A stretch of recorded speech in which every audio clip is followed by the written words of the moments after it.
Hello, everyone. Welcome to the program. This is Sunday Politics, live on Channels Television. I am Sean Kimalo here in Abuja.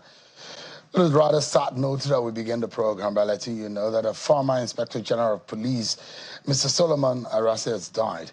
The former IGP was said to have passed away today in an Abuja hospital. Arase will serve as Nigeria's 18th Inspector General of Police, was later appointed chairman of the Police Service Commission, the PSC, before becoming IGP. He headed the Force Criminal Intelligence and Investigation Bureau, the police force's top intelligence unit. Also, the much talk about Rivers State local council elections held yesterday, and the results are already out. The RCEC, that is the Rivers State Independent Electoral Commission, has since announced the result, with the All Progressives Congress APC declared winner in 20 of the 23 local government areas, while the People's Democratic Party PDP claimed only 3 local governments in the Oil State. The chairman of the Rivers Independent Electoral Commission, Dr. Michael Ode, announced the winners of the LG polls earlier today at the commission headquarters in Port Harcourt. And so tonight,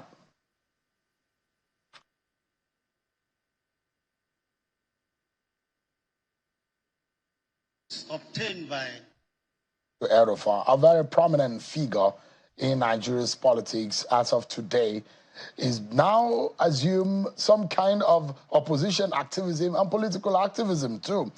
To dissect the state of the nation, we'll be discussing his reflections on governance in Kaduna State, the explosive violence which erupted at the ADC coalition inauguration meeting, which was marked by an invasion of thugs, gunshots, and a police investigation which has since started, his role in the emerging opposition coalition, grappling with the 2027 realignment realities, the zoning debates, and internal fractures in the ADC.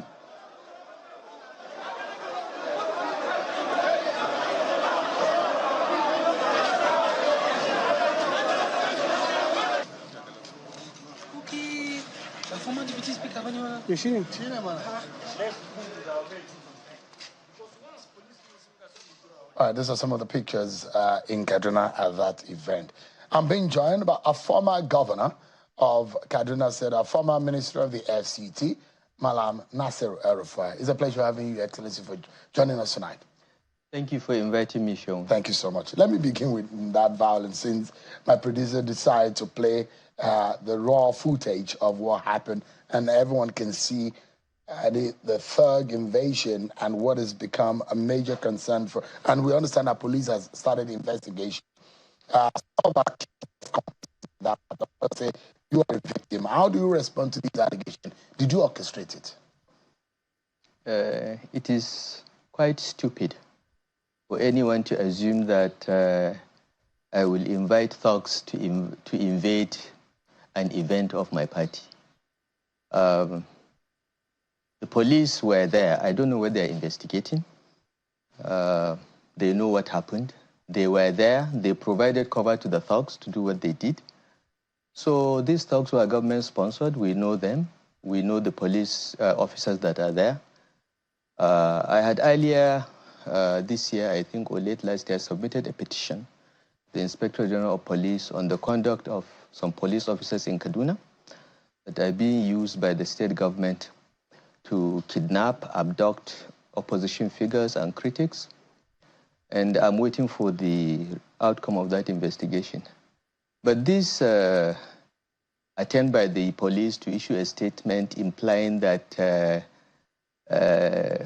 we as a political party will invite thugs to invade and disrupt our event is a sure sign that our policing system has collapsed. That we no longer have thinking people like my former coursemate, Solomon Arase, in the police. We are classmates in the School of Basic Studies, ABU. He studied political science, I studied quantity surveying. A gentleman, may his soul rest in peace. We used to have policemen.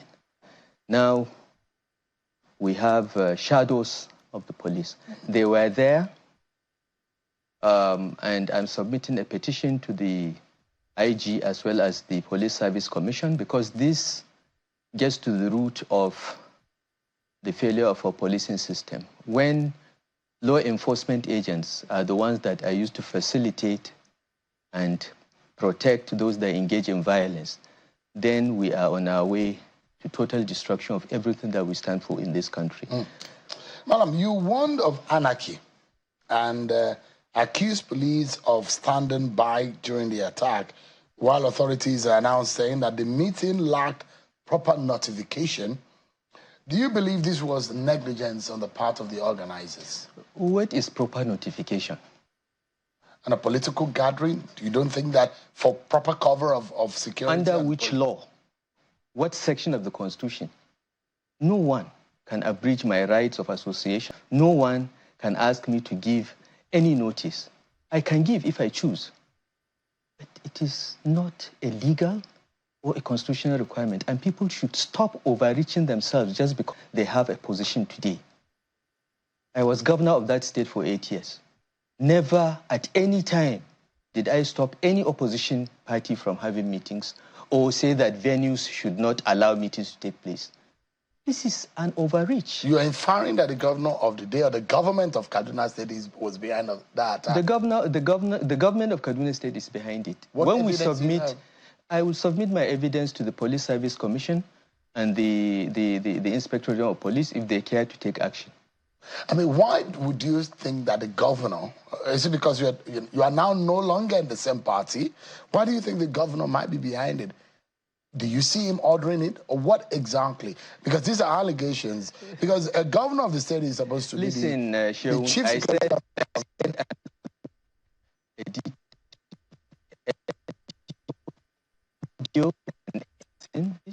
Thought that ensured it happened, and we'll wait for the authorities to take action. But I thought that ensured it.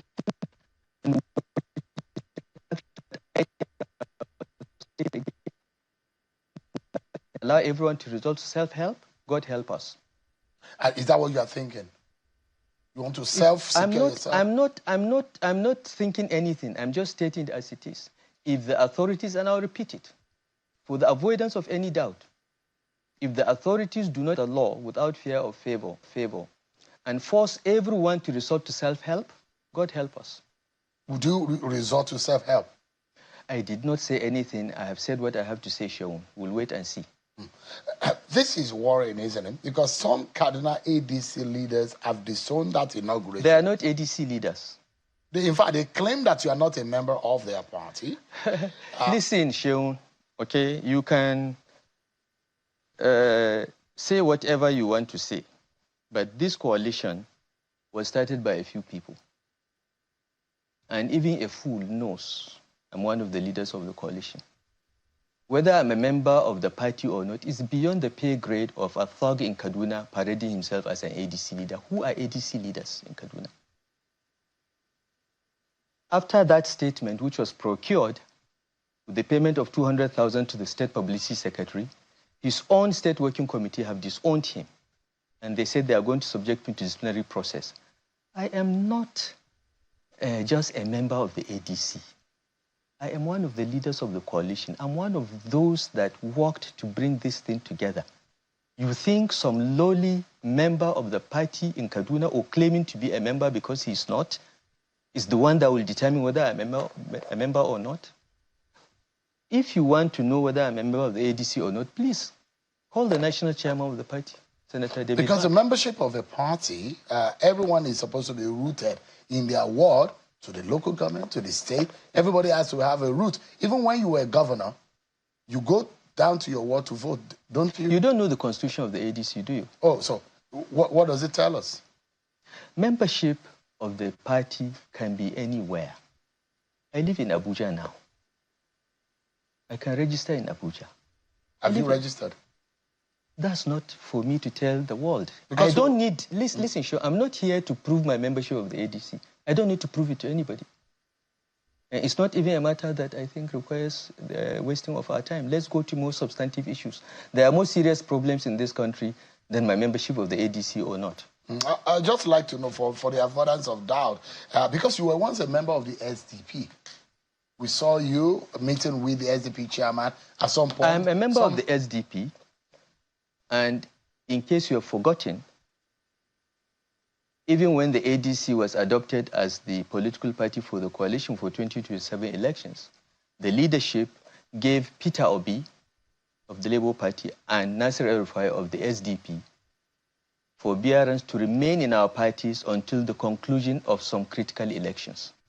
So the question of my membership of the party is above the pay grade of any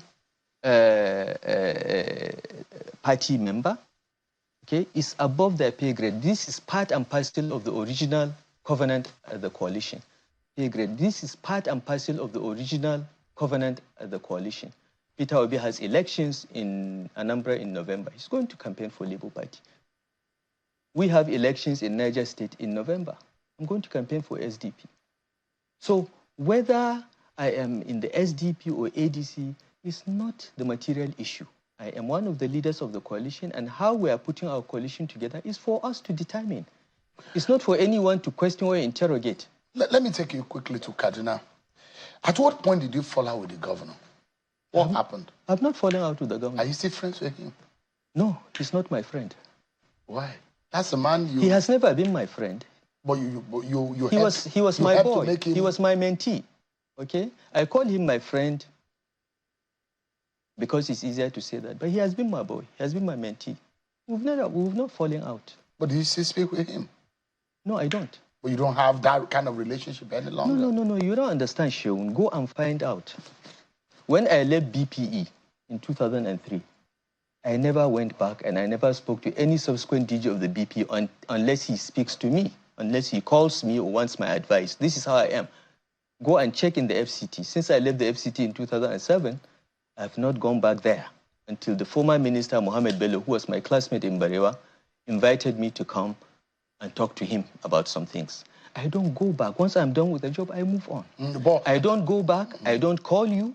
If you want, you can call me. If you want any advice or you want to ask any question about what has happened, you call me, I'll respond.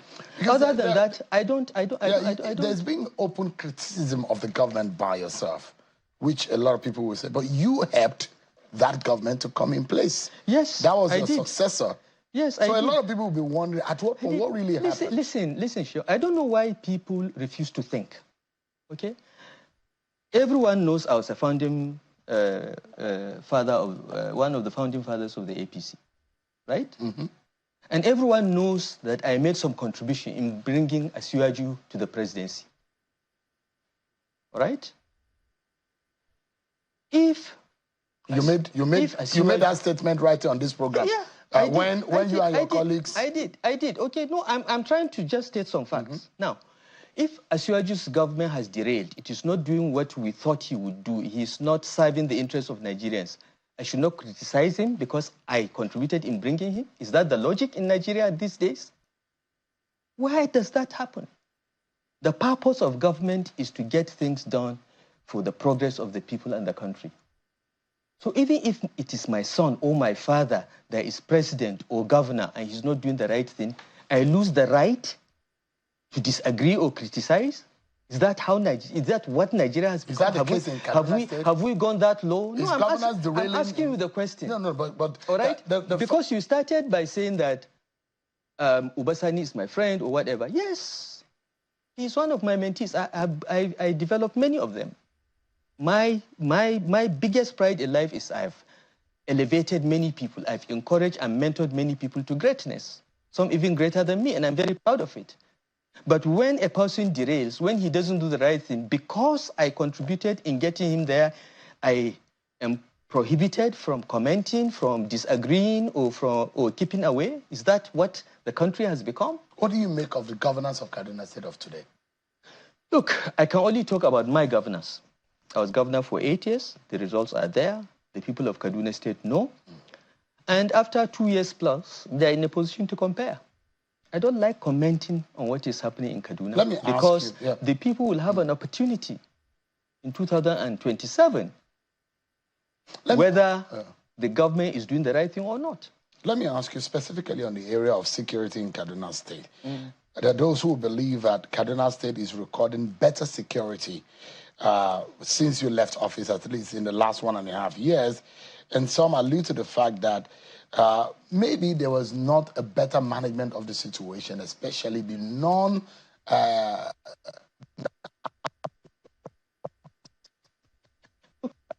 your question by some said, because it is not correct. It is not true. Just last week, SBM published a report that showed that security situation in Kaduna and Zamfara have actually deteriorated under this government's watch. Okay? A week earlier or 2 weeks earlier, Sahara reporters published another very verifiable and credible report that actually insecurity has been increasing. What the government has been doing, both at national and state levels, has been buying up the media from reporting it. I have people in Kaduna. All the traditional rulers that are in office today, most of them, I appointed them. I get information. Insecurity in Kaduna has not improved, Sheung, and those in Kaduna know it. You can deceive yourself by buying off the media, you can cover up, but every once in a while, as we saw last week with the SBM intelligence report and the one that Sahara reporters published last week, the truth will rise to the surface. There is absolutely no way, okay, that our government, which is the first state government in Nigeria to establish a Ministry of Internal Security and Home Affairs and invested a lot in coordinating the actions of security agencies, can be blamed for not managing security. No one has managed security with the degree of commitment that we have. And you can ask 3 service chiefs that served in Kaduna, and we have. And you can ask 3 service chiefs that served in Kaduna under my watch. One of them is still alive. Farouk Yahya was chief of army staff. He was GOC in Kaduna. I saw him yesterday at a wedding. You can call him, bring him to this program and ask him what we did. What I will not do, okay, is to pay bandits, give them monthly allowance, or send food to them in the name of non-kinetic. It's nonsense. We are empowering bandits. Is that what is going on?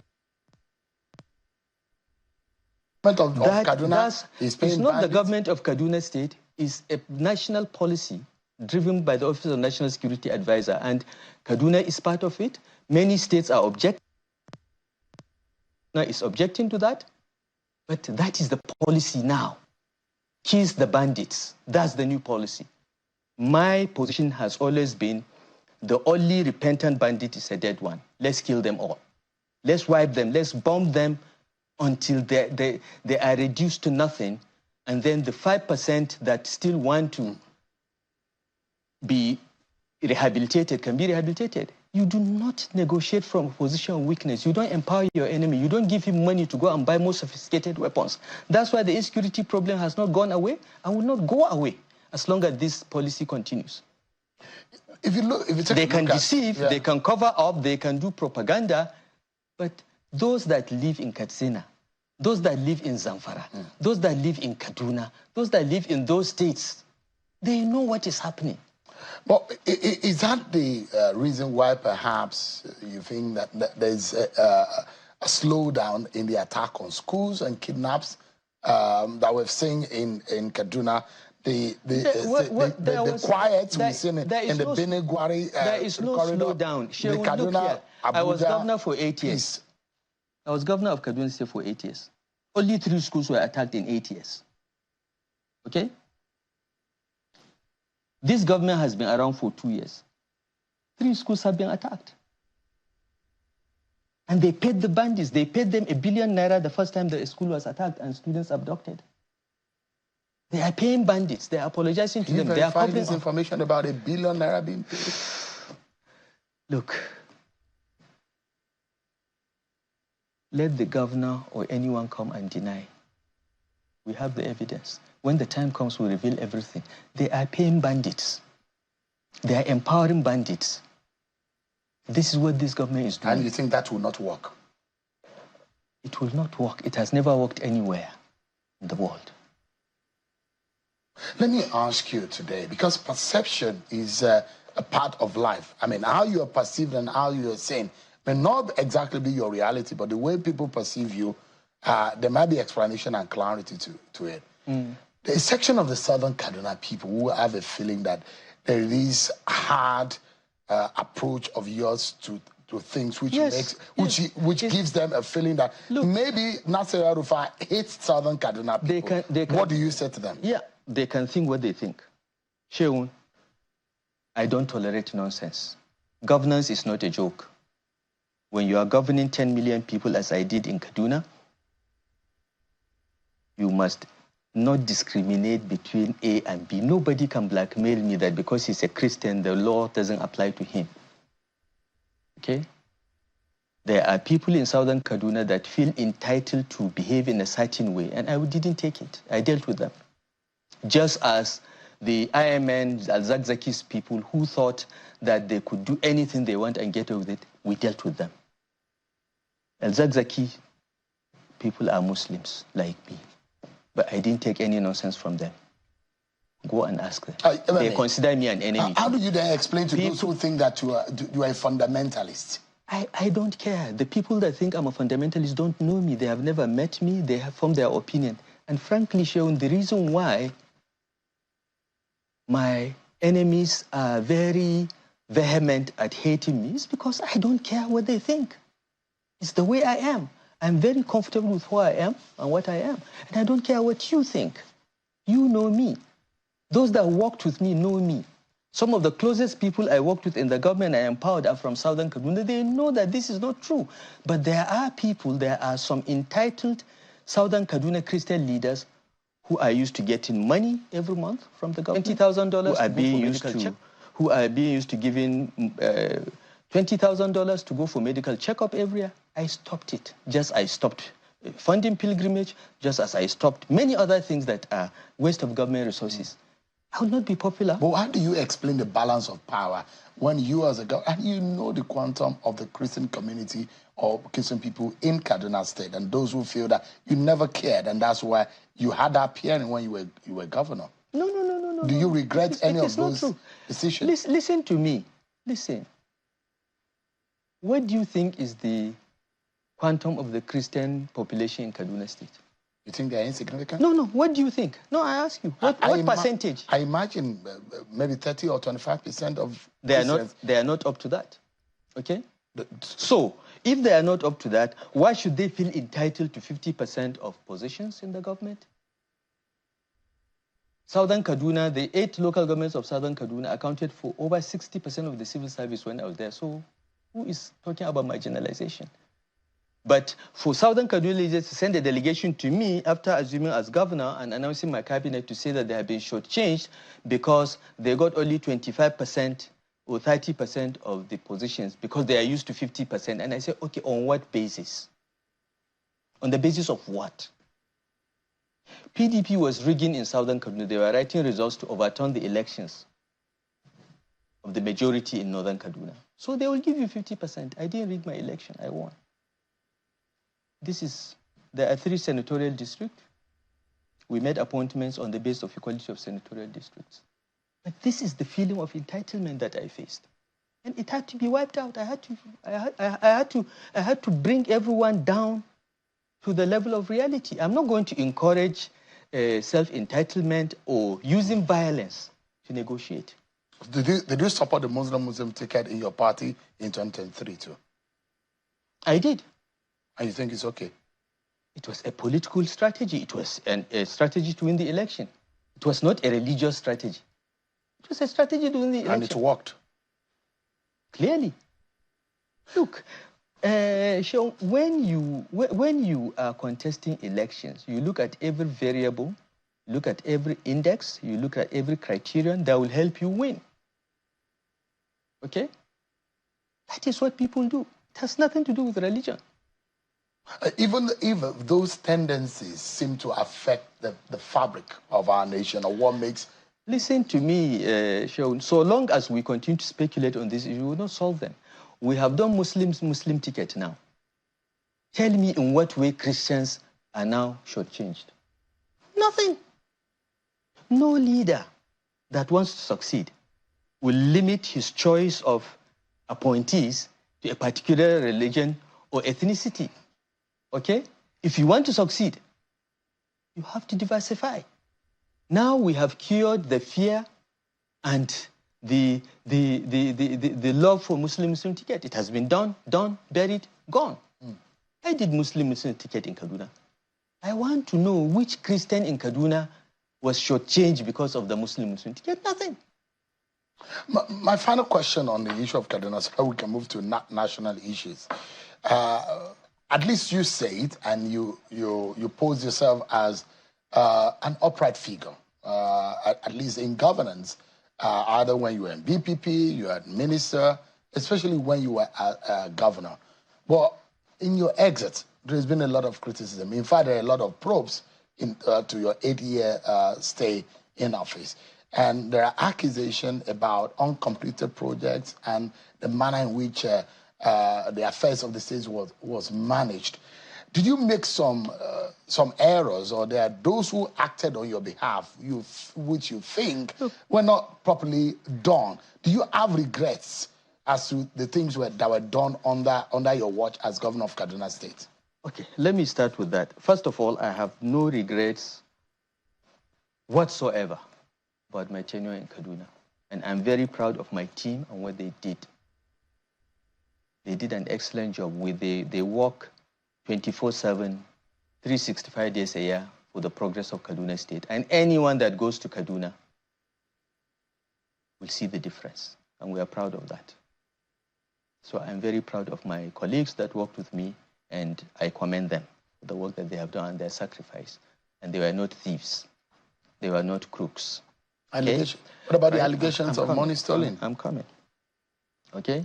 However, some of the people that we worked with, that we helped, that we campaigned for, that campaigned on the back of our achievements and said they will sustain what we started. They will complete what we have not completed. They will continue on the path we have set for the state, which was the right path. Now came back and started saying things. Okay? A member of the State House of Assembly on your program said 423 billion were siphoned out of the Kaduna State Treasury under my watch. I have sued him and channels because you gave him the platform as a nominal defendant. We're in court. The entire amount of money that Kaduna State got in the 8 years I was governor was about 900 and something billion. Part of it was used to pay salaries, overheads, and run the government. If 423 billion was siphoned out of Kaduna State Treasury, it would not have been possible for us to do all the work that we did.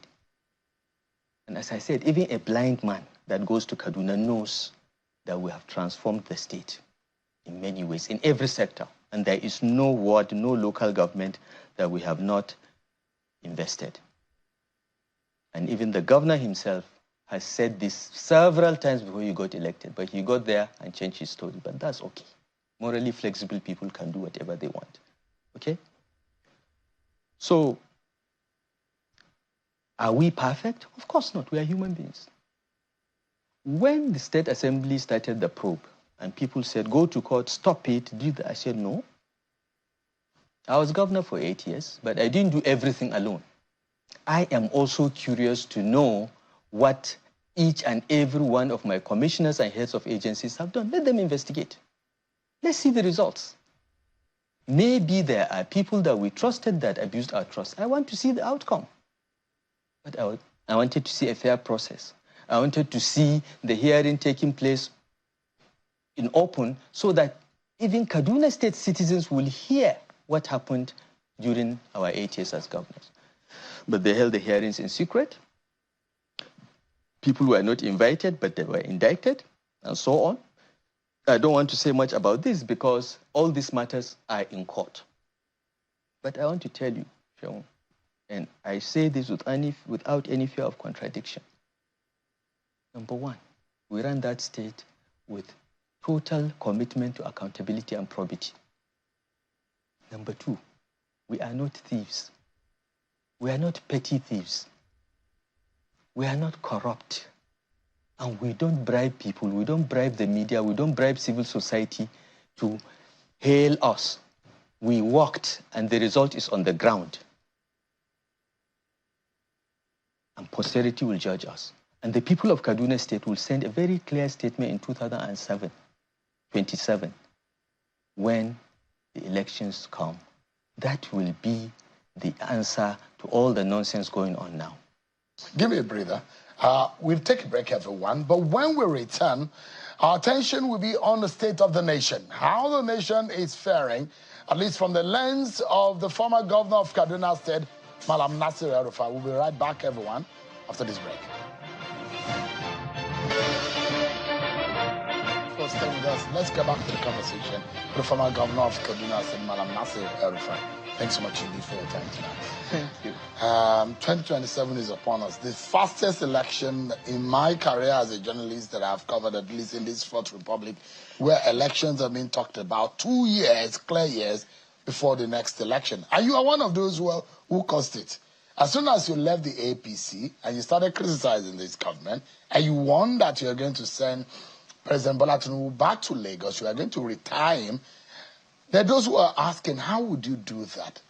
With a lot of people moving into the APC, there are governors now moving into the APC, and those who say whatever the opposition is doing is gradually and working steadily for Tinubu and the APC returning in 2027. They can believe what they want to believe. They can engage in self-delusion. They can use the carrot and stick tactics, to lure governors or intimidate them into joining. Governors that know what they are doing, taking from the till, will have no choice but to join the APC because, when you are in the APC, you are immunized from being investigated for corruption. They will do all that.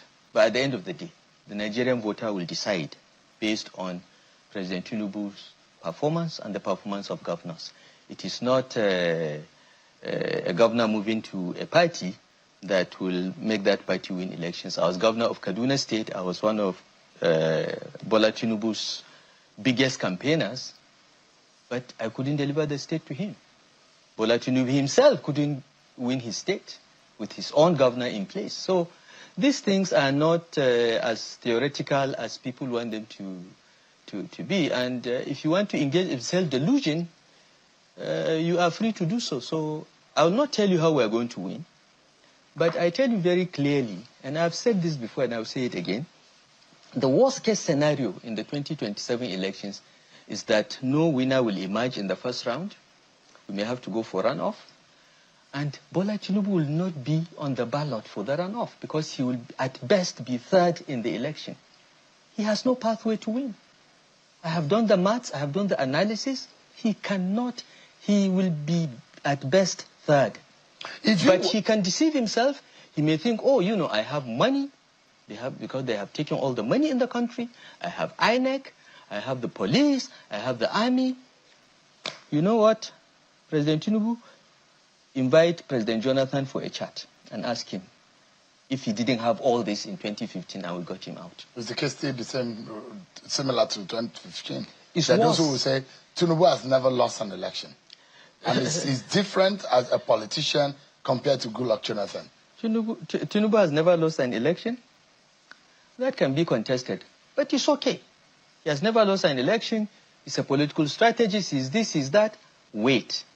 Nasir El-Rufai has said, if you want to learn some lessons, invite President Jonathan for a chat over coffee and ask him what happened in 2015. That's all. If you were made a minister, would you be saying all this thing that you're saying? If I was made a minister, I would probably have resigned. Once I saw the direction of the government, I would have resigned and I would have said the same thing. People think that this minister is a big deal. I was minister when I was 43 years old, 20 years before. They're still talking about what I did in FCT. People forgot that I left the FCT 2007. I left the FCT 18 years ago. Okay? And I have no desire to be minister. I didn't want anything. I've made it very clear. People can come and say all kinds of things, revise history and so on. They are free to do so. As I said, people's opinion of me doesn't make me lose any sleep. I don't care. I know who I am. I know what I am. I sleep well every night. And I don't need anyone to validate me or your criticism to affect me. Because your disqualification was based on security, that you're a threat, you're a security threat. Yes. And that's why. Yes, and I'm still around. They couldn't have you in government. I'm still around. But Bella Turji is not a security threat. Dogo Gide is not a security threat. Every day they announce they have killed one, but the most important terrorists are still roaming the streets.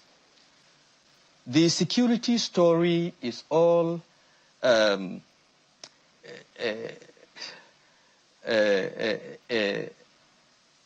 exit strategy for Bola Tinubu because he has changed his mind about wanting me to be minister.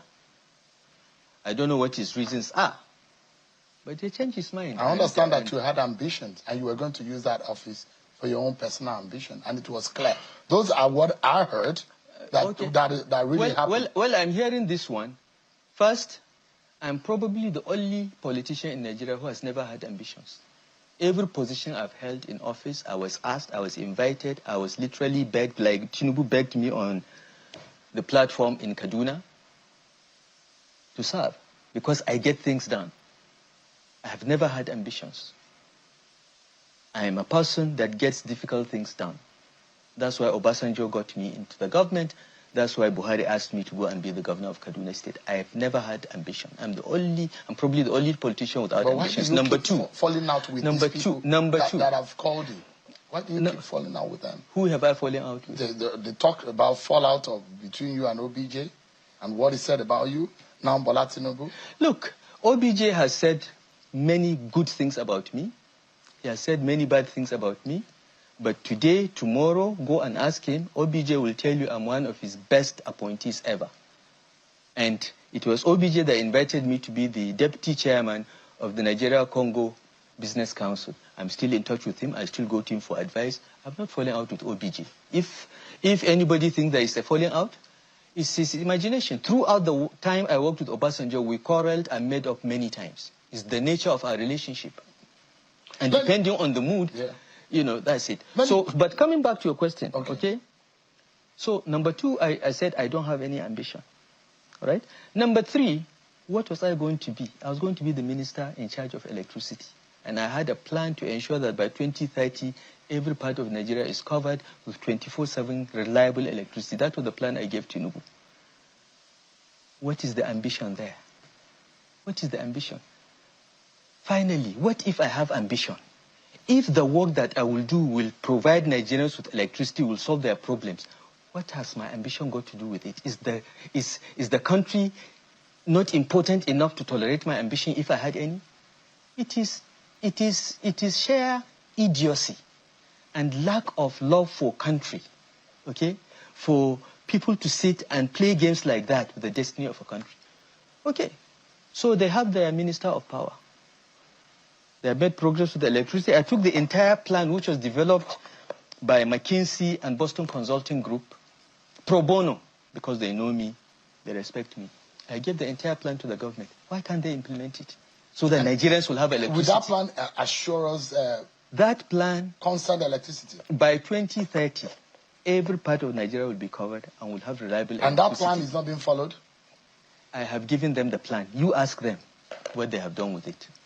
No. I love this country. No, I don't care. You don't have ambitions, but there are those who say that you're going into the ADCs because of your plan and your agenda, your ambition towards 2027. They are free to say what they want to say. Do you want to become a VP candidate? Is that your ultimate goal? I am not interested in any position. I have never been. Okay? If not even a president. Listen. The purpose of having power is to do something with it. Okay? If I feel I have solutions to Nigeria's problems and I can make a contribution and I'm the best candidate and can win, I will run for an office. But I don't think so now. And where we are now, people are talking about ADC and talking about ambitions. Where we are now is to build a strong party. It is premature, in my view, to be talking about who runs for this or that. I know habitual contestants or those that have run for office before, you can see clearly they want to run again. And some of them have announced that they want to run. But frankly, I think it's a distraction. I think we should focus on building a strong party because the party is very weak. The ADC is not a national party. We have to make it a national party. We have to invest our human, material, and financial resources to make it a national party. That's the first step. When you build a strong party, as we did when we formed the APC, then you are in a position to say, let's have a process that will produce a presidential candidate that can win the election. We're not there yet. Can Nigerians trust those of you who have moved into the ADC? Because there are no new faces in that ADC. As congregation in that room, as shown on the pictures in that room, as shown on the screen right now, there are a lot of people from the PDP and some from the APC. And the questions that the APC is asking, or some Nigerians may be asking, is that what difference do you, who have come into the ADC now, want to make in Nigeria that is different? And those of you who have been in power before, why haven't you changed Nigeria? Why do they believe you now? My response to that is 3 points. First, look, ask yourself, and you asked that question last week or 2 weeks ago, ask yourself, under the APC government of Bola Ahmed Tinubu, is your life better? If your life is not better, why not give another group a chance? That's one. But if you are okay, if your life has been improving, but I know that in the last 2 years, 30 more million people have been thrown into poverty because of the policies of this government. So, if you are not one of those 30 million, your life has improved. By all means, stay with APC. Number two, where do you want the politicians in ADC to come about? Do you want them to come from mass? Or they have never been in politics? Are those the kind of people that can credibly challenge the APC and Bola Tinubu's government? We formed the APC. We know where the dead bodies are buried. Some of them, like Atiku Abubakar, formed the PDP. They know where the dead bodies in PDP are buried. Together, we can face the evil that we see in the APC and defeat it. Okay? You cannot have totally new people coming out of nowhere to challenge the APC machine. It's a reputation. Number three, of those, I haven't finished. It's a reputation of those I have of you not there. finished. I have not if finished. you have not been able to fix Nigeria, a lot of you are in your 60s and 70s. I have not finished, Shehu. Okay. Third, regarding reputation. Look, I stand by my reputation. Go and look at what I have done. I have never been given the opportunity to change Nigeria. When was I president? But go and look at the agencies that I ran. I ran the BPE. Go and check. Go and check my history when I ran the FCT. Go to Kaduna and talk to any man on the street when I was governor. I can speak for my reputation. You cannot, Rotimi Amechi can speak on his record. Okay? Peter Obi can speak on his record. So this is what you should look at, not collectively bunch us and say, nobody in that room that you are accusing has ever had the opportunity to run Nigeria and change it. So why are you blaming them for not able to fix Nigeria? The one that is here now, Bola Tinubu, that we all supported to be president, has been given the opportunity. What is the result? We have moved exchange from 400 to 1,600. 30 more million people have fallen into poverty. Agriculture has been destroyed because of a stupid policy of making food cheaper through importation. There are so many things going wrong. But Malam, would it be fair, right, after just 2 years of a 4-year mandate, for you to bring down the roof and criticize this government that has not really unveiled and unraveled all of its plan that it planned for 4 years? It's a 4-year plan, but it's just halfway done, and you think that this government is a failure. In fact, you call this government evil. Is that fair? Is that a fair statement? It is fair, and I'm the only person qualified to call it evil because I know evil when I see it. So this government is evil? It is. How? In what way? 30 million people. Evil is an extreme word to use. 30 million people thrown into poverty. 30 million people thrown into poverty. Look, I met someone, an elder statesman, that told me that the first time he came in close association with the government was 1959, when he was a polling clerk during the during the 1959 elections. And he said, since then, I have seen governments, I've been part of some governments. And as far as I know, every government in Nigeria comes with the right intention to make the country better. He said, except this one. This is the only government that came from day one only to make money for itself and its own cronies. This is cronyism of the highest order. He said, this old man, he is in his 80s, said, I have never seen anything like this. There is not even a pretense of good intention. This is his assessment. He's 80-something years old, not mine. But the results are on the ground. And we are free to assess our government even 2 weeks after by its policies. We are free to do so. We are the voters. We are the judge. Madam, give me the moment again. And those who are being the judge and those who will blame someone like you, because you are one of those who convinced Nigerians that that's the right way to go. And 2 years down the line, Nigerians should hold you accountable. Because you came on this platform and you said that that is the man that should get the job done. Absolutely. And 2 years down the line. And that's why you should look at me very carefully and look at yourself when I come back to say I was wrong. But should I believe you now? Don't believe me. You said so to Nigerians time. Do not believe me if your economic situation has improved since Tinubu took over. Don't believe me. I can see you have a nice suit and a nice red tie. Maybe your own economic situation similar thing that went 2 years ago. I don't know. No, I am asking you. I'm speaking as though Nigerians who are watching who listen to you that time. I put the same to every Nigerian. If your situation, your security situation, you live in Zamfara, Jos, Plateau, Benue, Kaduna, Zamfara, Katsina, has your security situation improved? Then I'm lying. Has your economic situation improved? They say that the price of this is coming down. But what was it when he took over? Give me a moment. They say there are tough decisions that we needed to take. But when we come back, our closing moment with Madam Nasir El-Rufai. Don't go away, anyone. We'll be right back. Thank you so much, everyone. Our closing moment now with Madam Nasir El-Rufai. My final question will be on the issue of zoning. Did you see what the PDP has said? They said it's zoned to the south. And there are those who say that means that should every other political party consider going to the south, and the likes of Rotimi Amaechi and Peter Obi have said they will only do 4 years if they get into office. What are your views about, is it a winning strategy? Should the ADC consider a southern candidate? Because you are one of those who said south was the way to go in 2023 for the APC.